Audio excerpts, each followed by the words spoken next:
10 BJP వైఫల్యాలపై Gandhi Bhavan ఎదుట కాంగ్రెస్ ప్రభుత్వం ప్రజా ఛార్జ్ షీట్ ఆవిష్కరించనుంది. CM Revanth AICC in charge Deepa Das Munshi ఆధ్వర్యంలో విడుదల చేయనున్నారు. మోదీ పాలనను విమర్శిస్తూ గాంధీ భవన్ ఎదుట పెద్ద హోర్డింగ్లు ఏర్పాటు చేశారు. నయవంచన పేరుతో భారీ కటౌట్లు సిద్ధం చేశారు. 10 ఏళ్ల మోసం 100 ఏళ్ల విధ్వంసం అంటూ బీజేపీ కేంద్ర ప్రభుత్వ వైఫల్యాల పేరుతో ఫ్లెక్సీలు ఏర్పాటు చేశారు.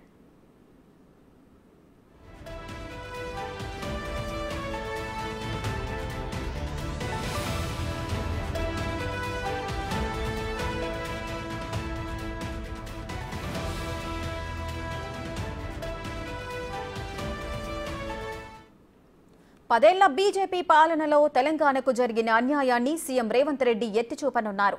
విభజన చట్టంలో తెలంగాణకు రావాల్సిన బయ్యారంకు కర్మాగారం, కాజిపేట కోచ్ ఫ్యాక్టరీ, పాలమూరు రంగారెడ్డికి జాతీయ హోదా, ట్రైబల్ వర్సిటీ ఇవ్వకపోవడం వంటి బీజేపీ వైఫల్యాలను ప్రశ్నించనున్నారు.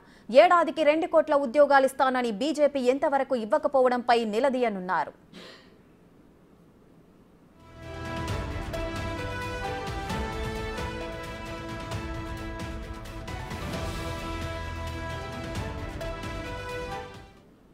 ప్రజా ఛార్జ్ షీట్ సందర్భంగా కాంగ్రెస్ ఏర్పాటు చేసిన ఫ్లెక్సీలకు సంబంధించిన మరిన్ని వివరాలు మా ప్రతినిధి సాదిక్ అందిస్తారు. పాలనలో 100 ఏళ్ల విధ్వంసం అయిందంటూ కాంగ్రెస్ పార్టీ ఛార్జ్ షీట్ విడుదల చేసింది. ఈ అంశంపైన మనతో అంటే ప్రధానంగా నయవంచన పేరుతో 10 ఏళ్ల ప్రజలకు నయవంచన చేసింది బీజేపీ పార్టీ అని కూడా కాంగ్రెస్ పార్టీ భావిస్తున్న నేపథ్యంలో 100 ఏళ్ల మోసం చేసింది 10 ఏళ్ల పాలన అని కూడా చెప్పడం జరిగింది. ప్రతి దేశం నుండి బ్లాక్ మనీ తుడిచి పారిస్తామని తీసుకొచ్చినటువంటి మోడీ సంబంధించినటువంటి కార్టూన్స్ పెట్టి ఇక్కడ ప్రజలను చైతన్యవంతం చేస్తుంది. సిబిఐ, ఈడీ, ఐటీ సంబంధించిన అంశాలపైన అదేవిధంగా ఎలక్ట్రల్ బాండ్స్ను ఉద్దేశిస్తూ కూడా ఈ యొక్క బీజేపీ చేసినటువంటి కార్యక్రమాలన్నీ కూడా ప్రజా వ్యవస్థ అంతా కూడా నిర్వీర్యం చేసేందుకు గాను దేశం నుండి బ్లాక్ మనీ తుడిచి పారిస్తామని ఒకవైపు చెప్తూనే మరోవైపు ఎలక్ట్రల్ బాండ్స్ అదేవిధంగా బీజేపీ ఎలక్ట్రల్ బాండ్స్ పేరుతో పెద్ద స్కామ్ చేసింది. అంతేకాకుండా సిబిఐ, ఈడీ, ఐటీ లాంటి సంస్థలను ఇతర సంబంధించినటువంటి ప్రతిపక్ష నేతలపైన ఉసిగొల్పిందని కూడా చూపిస్తూ కార్టూన్ వేయడం జరిగింది. రూపాయి పంపిస్తే 43 పైసలు బిచ్చం ఇస్తామని కూడా కాంగ్రెస్ పార్టీకి ఇచ్చిన పరిస్థితి కనబడుతున్నటువంటి ఫ్లెక్సీలు కూడా ఇట్లా కార్టూన్ కూడా వేయడం జరిగింది. పాలమూరు రంగారెడ్డి ప్రాజెక్టులు ఇవ్వకుండా తెలంగాణకు అన్యాయం చేసిందని కూడా కాంగ్రెస్ పార్టీ అయితే ఈ యొక్క ఛార్జ్ షీట్లో పొందుపరచడం జరిగింది. అంతేకాకుండా పేదలకు 15 లక్షలు ఇస్తామని చెప్పేసి జన్ధన్ ఖాతాలు ఇస్తామన్నటువంటి మోడీ ఆ తర్వాత పారిపోయిన పరిస్థితి కనబడుతుంది. అంతేకాకుండా ఏటా 2 కోట్ల ఉద్యోగాల పేరుతో మొత్తం 5 సంవత్సరాల్లో 20 కోట్ల ఉద్యోగాలు ఇస్తామని చెప్పి ఉద్యోగాలు ఇవ్వలేని అంశాన్ని కూడా పొందుపరుస్తున్న పరిస్థితి నిర్దేశిస్తూ కూడా ఇక్కడ కార్టూన్స్ వేయడం జరిగింది.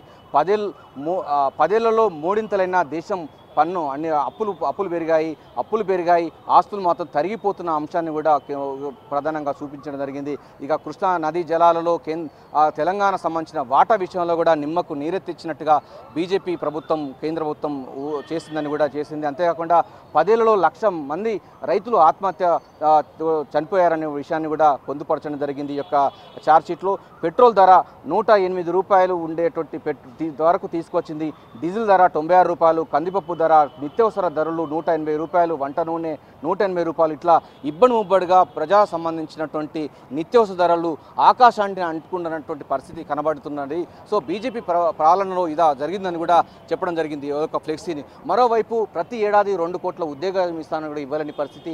నిత్యావసర ధరల పెరుగు, పెట్రోల్ ధరల పెరుగు, గ్యాస్ ధరలు తగ్గిస్తామని కూడా చెప్పారు, కానీ ఇవ్వలేదు. అంతేకాకుండా అందరికీ ఇండ్లు నిర్మించి ఇస్తామని చెప్పేసి అది కూడా దాటవేసిన పరిస్థితి కనబడింది. నోట్ల రద్దుతో నల్లధనాన్ని తీవ్రవాదాన్ని నిర్మూలిస్తామని చెప్పారు, కానీ అవి ఆచరణ సాధ్యం కాలేదు. రైతుల ఆత్మహత్యలు అన్నది రెట్టింపోయిందనే విషయాన్ని, అదేవిధంగా దేశం సార్వభౌమాధికారమైన భారతదేశానికి చైనా దురాక్రమించినటువంటి అంశాన్ని కూడా బీజేపీ యొక్క వైఫల్యంగా చిత్రీకరిస్తూ కాంగ్రెస్ పార్టీ ఛార్జ్ షీట్లో పొందుపరిచిన సందర్భం కనబడింది. 10 ఏళ్ల కన్నీళ్లను యాదించుకుందాం, ప్రజాదౌరులను పాలనను అంతం చేస్తామన్నటువంటి అంశాన్ని కూడా ఈ యొక్క పూర్తి స్థాయిలో కూడా ఈ కాంగ్రెస్ పార్టీ ఛార్జ్ షీట్లో పొందుపరిచిన అంశం ఉంది.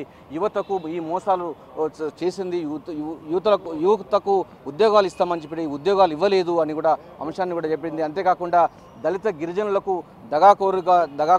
దగాకారులను చేసింది, బీసీలారా ఈ అహంకారులను ఆదరిద్దామా, ప్రజల నుంచి దూరం చేద్దామా? ఎందుకంటే బీసీ కులగణన సంబంధించిన అంశాలను కూడా బీజేపీ వ్యతిరేకిస్తూ ఉంది. ఎస్సీ ఎస్టీ బీసీ వ్యతిరేకి మోడీ అంటూ కూడా కులగణన వ్యతిరేకిస్తున్నారు. రోజుకు దళితులపై 157 కేసులు జరుగుతున్నాయి, వారిపైన దాడులు జరుగుతున్నాయి, ఆదివాసులపై దాడులు జరుగుతున్నాయి. అదేవిధంగా అస్సాం లాంటి ప్రాంతంలో, మణిపూర్ లాంటి ప్రాంతంలో హింసాత్మక సంఘటనలు కూడా బీజేపీ కారణమైనటువంటి కూడా ఈ అంశాన్ని కూడా పొందుపరుస్తూ ఛార్జ్షీట్లో పేర్కొనడం జరిగింది. సో నయవంచన చేసినటువంటి బీజేపీని దేశం నుంచి తరిమికొట్టాలి. 10 ఏళ్ల మోసం, 100 ఏళ్ల విధ్వంసం జరిగింది కనుక డెఫినెట్గా ఈ బీజేపీ విధానాల్లో వ్యతిరేకిస్తూ కాంగ్రెస్ పార్టీ వినూత్నంగా ఛార్జ్షీట్ విడుదల చేయబోతుంది. మరి కాసేపట్లో ముఖ్యమంత్రి Revanth Reddy, incharge Deepa Das Munshi, deputy CM Bhatti Vikramarka, మిగతా మంత్రులందరూ కూడా హాజరు కాబోతున్నారు. బీజేపీ 10 ఏళ్లలో తెలంగాణకు అన్యాయం చేసింది. తెలంగాణ ఏర్పాటునే చాలా తప్పుగా చిత్రీకరించినటువంటి పరిస్థితిలో మోడీ చాలా సందర్భాల్లో మాట్లాడిన పరిస్థితి కనబడింది. సో ఇటువంటి తెలంగాణ వ్యతిరేకులను, ప్రజా వ్యతిరేకులను దేశం నుండి తరిమి కొట్టాల్సిన అవసరం ఎంతైనా ఉంది. తెలంగాణ రాష్ట్రంలో బీజేపీకి ఏ టీమ్గా ఉన్నటువంటి బీఆర్ఎస్ని ఎట్లయితే బొంద పెట్టారో అదే తరహాలో బీజేపీని కూడా ఈ దేశం నుంచి వెళ్ళి తరిమి కొట్టాలి, బొంద పెట్టాలనే లక్ష్యంగా కాంగ్రెస్ పార్టీ ఛార్జ్షీట్ విడుదల చేయబోతుంది. నయవంచన, 10 ఏళ్ల మోసం, 100 ఏళ్ల విధ్వంసం, బీజేపీ ఛార్జ్షీట్ ఆవిష్కరణ కార్యక్రమం ఉండబోతుంది.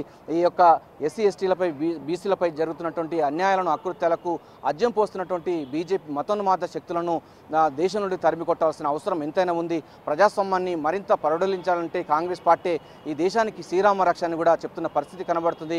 ముఖ్యమంత్రి పిసిసి రేవంత్ రెడ్డి కూడా ఇప్పటికే స్పష్టం చేయడం జరిగింది. ఆ దేవుడు అనేవాడు ఆత్మలో దేవుడు అనేవాడు గుళ్ళో ఉండాలి, దైవత్వం అన్నది, భక్తి అన్నది హృదయంలో ఉండాలనే అంశాన్ని కూడా మరోసారి కూడా నిరూపించే ప్రయత్నం చేయబోతున్నారు. ఏదైనప్పటికీ బీజేపీ 10 సంవత్సరాలటువంటి పాలనలో 100 ఏళ్ల విధ్వంసం జరిగిన విషయాన్ని ఛార్జ్షీట్ రూపంలో ప్రజలకు వివరించే ప్రయత్నం కాంగ్రెస్ చేయబోతుంది. కెమెరా చైతన్యతో కలిసి సాదిక్, బిగ్ టీవీ, గాంధీ భవన్, హైదరాబాద్.